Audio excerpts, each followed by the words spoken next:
Well, Yellowknife residents now have just hours to evacuate due to a fast-approaching wildfire. People living in the Northwest Territories capital have been ordered to be out by noon today. Officials have set up sprinklers, water cannons, and fire guards to protect the 20,000 people who call Yellowknife home.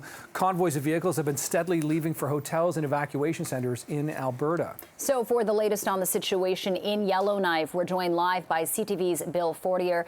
Bill, thank you for joining us to chat about this. At last check, we had just about under 5,000 people being evacuated by air. What's the status now? How many more residents are in the city? Are you getting a sense of that?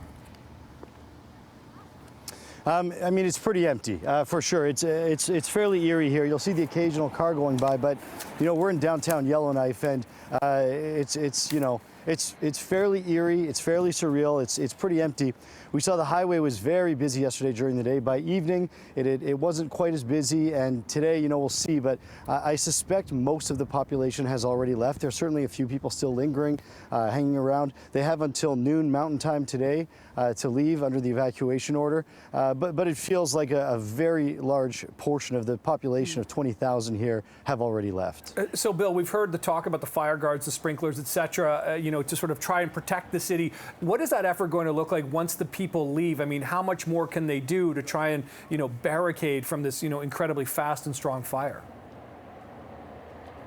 Yeah, so I mean, today and tomorrow are critical. The wind was blowing south yesterday towards Great Slave Lake. That was a good thing. You know, you want the fire to hit the lake. The wind is expected to shift and blow from the west to east today and tomorrow. That will blow the fire right towards Yellowknife. So you mentioned those fire guards. Those are basically when fire crews get rid of anything that can burn. So trees, bush, grass, anything. It looks like a big swath of dirt, basically, to slow it down. They've built 3 of those. They also have a sprinkler guard around the city. So it's basically just wetting everything down. And these really, what they do is they slow down the fire.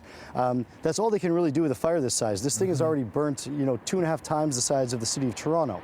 So you don't really directly attack a fire that size. You know, you really have to just try to wait it out, divert it if you can, south towards the lake, or, you know, essentially wait until nature helps you out and just kind of slow it down. They really need some rain. They got a little bit yesterday, but less than a millimeter, not enough to even make a dent. Yeah. There's a chance of more in the next 2 days, but nothing is for sure. Okay, CTV's Alberta Bureau Chief Bill Fortier joining us live from Northwest Territories. Bill, appreciate this. Thanks for the update on the situation there.